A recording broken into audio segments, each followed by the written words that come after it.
Okay, so the first question is what to do with a difficult boss who's a very nice person, but is kind of and gives a lot of space to their employees, but then when their employees hand in projects, they're really not happy with them. And the guy or woman, the boss, has simultaneously very caring towards his employees, but does not and seems to give them a lot of freedom, but then when they hand in the stuff, he has a bazillion criticisms, and it's making them very stressed out to hand in the projects. What do you do?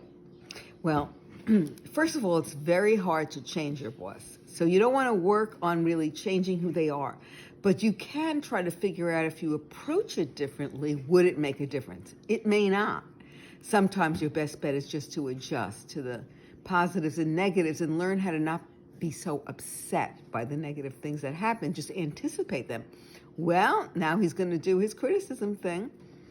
But you could give it a try. You could say, I noticed that when you give us a lot of freedom to do these things, sometimes they don't really come out the way you'd like them. Do you think it would help if we ran through some specific suggestions about how we want to do it and you could tell us in advance? You don't have to attack the boss. You could just suggest he could add some new strategies. And you can also look at the pattern of what he criticizes and try to reach conclusions about which of the things that bother him and what he really wants. But the most important thing to know is that you can't change your boss. Most bosses, they're not going to be totally right.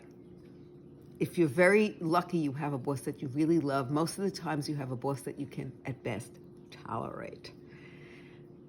Learn how to handle it psychologically, learn how to tune it out, anticipate the criticism, say, this is how this person likes to operate. That's what's going to happen. I don't have to let it throw me. All right, that's good advice. Thanks, Grandma.